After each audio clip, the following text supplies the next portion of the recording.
नमस्कार दोस्तों, स्वागत है आपका इस वक्त की बड़ी खबर में, जो कि सीधा बंगाल चुनाव से आ रही है। Opinion polls. बंगाल में लगातार तीसरी बार ममता की सरकार, बीजेपी को लग सकता है बड़ा झटका। दूसरी बड़ी खबर में बताएंगे, मंच से चंडी पाठ कर ममता ने नंदीग्राम में फूंका बिगुल, कहा हमें ना सिखाएं हिंदुत्व। तीसरी बड़ी खबर में बताएंगे, कांग्रेस को मिली दुर्गापुर पश्चिमी विधानसभा सीट, उम्मीदवार के नाम का ऐलान बाकी। इसी प्रकार की बड़ी खबरों में आपको ले जाएंगे। लेकिन आपको भी लगता है बंगाल में भाजपा की सरकार बुरी तरह हारने वाली है, तो आप अभी इस वीडियो को लाइक कीजिए, इस चैनल को सब्सक्राइब कीजिए और घंटी बजाएं और कमेंट में लिखें जय हिंद। रुख करते हैं पहले खबर की तरफ। Opinion polls. बंगाल में लगातार तीसरी बार ममता की सरकार, बीजेपी को लग सकता है बड़ा झटका। जी हां दोस्तों, पश्चिम बंगाल, असम समेत 5 राज्यों में विधानसभा चुनाव की शुरुआत होने वाली है। 27 मार्च से शुरू हो रहे विधानसभा चुनाव के लिए ओपिनियन पोल्स जारी किए जा रहे हैं। ताजा ओपिनियन पोल में अनुमान लगाया गया है कि बंगाल में ममता बनर्जी की लगातार तीसरी बार वापसी हो सकती है। हालांकि बीजेपी की सीटों में बड़ी उछाल देखने को मिल सकती है। 2 टीवी चैनलों और सर्वे एजेंसियों द्वारा कराए गए ओपिनियन पोल्स में बीजेपी को 100 से अधिक सीटें मिलने का अनुमान है। राज्य में विधानसभा की कुल 294 सीटें हैं।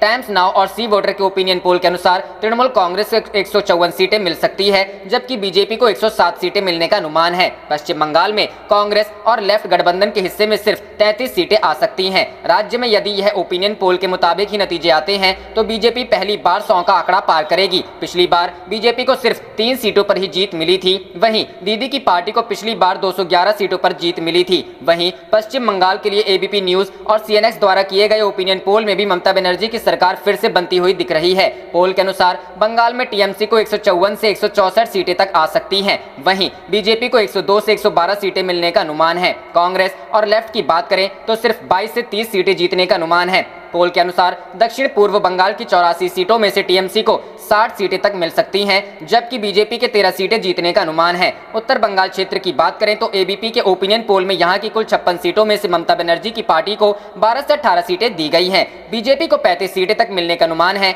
इसके अलावा दक्षिण पश्चिम बंगाल में 119 सीटें हैं, जहां पर टीएमसी को 60 सीटें और बीजेपी को 51 सीटें जीतने का अनुमान। रुख करते हैं अगली खबर की तरफ। मंच से चंडी पाठ कर ममता ने नंदीग्राम में फूंका बिगुल, कहा हमें ना सिखाएं हिंदुत्व। जी हां दोस्तों, बंगाल चुनाव में नंदीग्राम विधानसभा सीट से चुनाव लड़ने का ऐलान कर चुकी मुख्यमंत्री ममता बनर्जी बुधवार को यहां से नामांकन पत्र दाखिल करेंगी। इससे एक दिन पहले मंगलवार को नंदीग्राम पहुंचकर ममता ने यहां पार्टी के 10,000 से ज्यादा बूथ कार्यकर्ताओं के साथ संवाद करते हुए उन्हें संबोधित किया। इस दौरान चुनावी बिगुल फूंकते हुए ममता ने भाजपा व शुवेंदु अधिकारी के खिलाफ जमकर हुंकार भरी। उन्होंने नंदीग्राम आंदोलन व अपने संघर्ष को दोहराया। ममता ने कहा कि सिंगूर के बाद नंदीग्राम का ही आंदोलन हुआ था। मैं गाँव की बेटी हूँ। नंदीग्राम के दौरान मुझ पर बहुत से अत्याचार हुए थे। मैं अपना नाम भूल सकती हूँ, लेकिन नंदीग्राम नहीं। वहीं मंच से ही चंडी पाठ करते हुए ममता ने कहा कि मैं भी हिंदू हूँ, कोई मुझे हिंदुत्व ना सिखाए। उन्होंने चुनौती दी कि मेरे साथ हिंदू कार्ड खेलने की कोशिश मत करो। ममता मंगलवार को नंदीग्राम में 2 मंदिरों में भी जाकर पूजा अर्चना की। उन्होंने कहा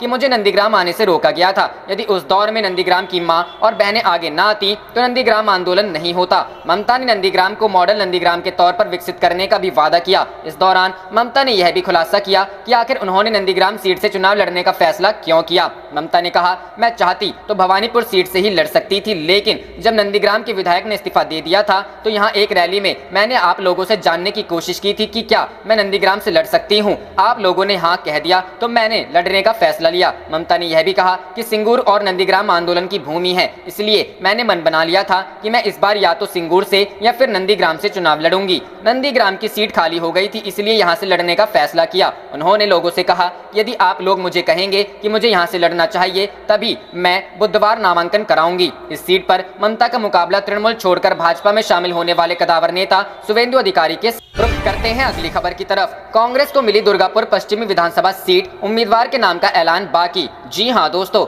वाम कांग्रेस गठबंधन ने पश्चिमी वर्धमान जिले की 9 विधानसभा सीटों में से केवल 2 सीटों को कांग्रेस के लिए छोड़ दिया। वहीं बाकी बचे 7 सीट पर वामपंथी उम्मीदवार लड़ेंगे। सूत्रों के अनुसार अब्बास सिद्दीकी की आईएसएफ को इस समय जिले में कोई भी सीट नहीं मिल रही है। कांग्रेस को जिले के पश्चिमी दुर्गापुर सीट के साथ 12 बनी की सीट मिली है। सूत्रों के अनुसार दुर्गापुर पश्चिमी विधानसभा सीट के लिए कांग्रेस को काफी जद्दोजहद करनी पड़ी है। सूत्र बताते हैं कि माकपा इस बार शहर के दोनों ही सीट पर चुनाव लड़ने की मूड में थी। माकपा का मानना था कि माकपा के वोट बैंक के सहारे दुर्गापुर पूर्वी के साथ दुर्गापुर पश्चिमी सीट से कांग्रेस गठबंधन को जीत हासिल हुई थी। ऐसे में इस सीट से माकपा उम्मीदवार के चुनाव लड़ने से जीत के आसार बढ़ जाते हैं। बता दें कि औद्योगिक क्षेत्र में कांग्रेस की हालत दिन ब दिन खराब होती जा रही है। पिछले 2016 के चुनाव में दुर्गापुर पश्चिमी सीट को वाम कांग्रेस गठबंधन ने कांग्रेस के लिए छोड़ दिया था। 2016 के चुनाव में तृणमूल कांग्रेस से पाला बदलकर कांग्रेस में आए विश्वनाथ पाड़ियाल विधायक बने, लेकिन चुनाव जीतने के कुछ दिन बाद ही वह फिर से अपने पुराने खेमे में सक्रिय हो गए, जिसमें वाम गठबंधन में काफी नाराजगी दिखी। इस चुनाव में विश्वनाथ पाड़ियाल फिर एक बार उम्मीदवार के तौर पर खड़े हैं, लेकिन इस बार वह सत्ताधारी पार्टी के उम्मीदवार होकर चुनावी मैदान में ताल ठोक रहे हैं।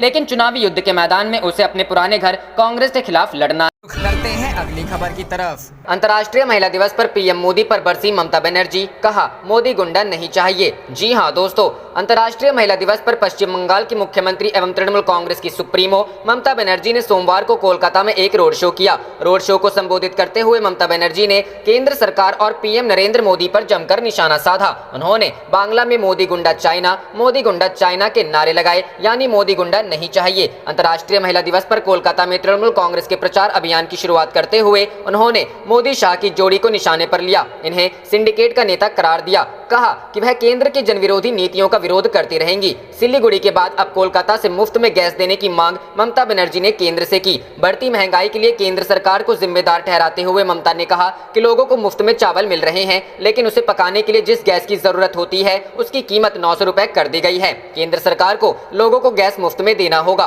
कहा कि पैसे देकर लोग नहीं खरीदे जा सकते हैं। ब्रिगेड में रैली की और ब्रिगेड को बी ग्रेड कर दिया। ममता बनर्जी ने कोरोना वैक्सीन को लेकर प्रधानमंत्री पर निशाना साधा। कहा कि कोरोना वैक्सीन को मोदी वैक्सीन बना दिया। उन्होंने कहा कि बंगाल में आकर कहते हैं कि राज्य में कोई काम नहीं हुआ, यहाँ आकर देखो कितना काम हुआ है। बंगाल के घर घर में डॉक्टर है, घर घर में इंजीनियर है। ममता बनर्जी ने धर्मतल्ला के डोरिना क्रॉसिंग पर लोगों को संबोधित करते हुए कहा कि बंगाल में महिलाएं पूर्णतः सुरक्षित हैं। यहाँ रात के 10 बजे लड़कियां और महिलाएं कहीं भी आ जा सकती हैं। महिलाओं के खिलाफ सबसे ज्यादा अपराध उत्तर प्रदेश और गुजरात में होते हैं। वहाँ महिलाएं रात में अकेले कहीं नहीं निकल सकती। ममता की रैली में कई सिनेस्टार शामिल। रुख करते हैं अगली खबर की तरफ। अंतर्राष्ट्रीय महिला दिवस पर पीएम मोदी से ममता का तंज, सीएम दीदी बोली आपकी ब्रिगेड की रैली बी ग्रेड। जी हां दोस्तों, पश्चिम बंगाल चुनाव में सियासी संग्राम तेज हो गया है। सोमवार को सीएम ममता बनर्जी कोलकाता की सड़कों पर उतरी और बीजेपी पर जोरदार हमला बोला। महिलाओं से जुड़े मुद्दे को लेकर कोलकाता में पदयात्रा का आयोजन किया गया। इसमें सीएम ममता बनर्जी के अलावा टीएमसी सांसद मिमी चक्रवर्ती समेत पार्टी के दिग्गज नेता शामिल हुए। पदयात्रा के बाद जनसभा में सीएम ममता बनर्जी ने महिलाओं समेत कई मसलों पर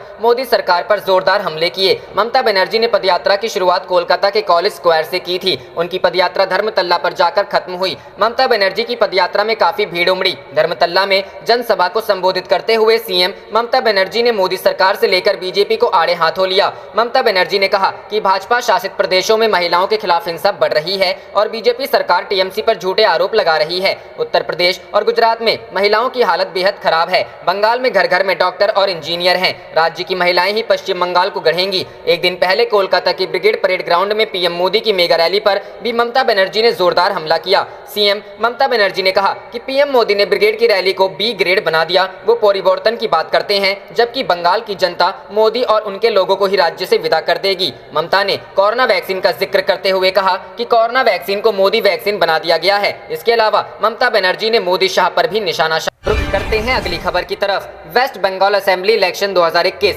10 मार्च को ममता और 12 को शुवेंदु अधिकारी नंदीग्राम से भरेंगे नामांकन पत्र। जी हां दोस्तों, बंगाल विधानसभा चुनाव में नंदीग्राम सीट पर इस बार सबसे हाई वोल्टेज मुकाबला होने वाला है। इस सीट से एक तरफ जहां मुख्यमंत्री ममता बनर्जी चुनावी मैदान में हैं, तो वहीं दूसरी ओर एक समय उनके सहयोगी रहे और अब भाजपा के कदावर नेता शुवेंदु अधिकारी मैदान में हैं। नंदीग्राम में दूसरे चरण में 1 अप्रैल को मतदान है। वहीं इस सीट से मुख्यमंत्री ममता बनर्जी 10 मार्च को नामांकन पत्र दाखिल करेंगी। इसके बाद 12 मार्च को भाजपा प्रत्याशी शुवेंदु अधिकारी इस सीट से नामांकन पत्र दाखिल करेंगे। इस सीट पर पूरे देश की नजर है।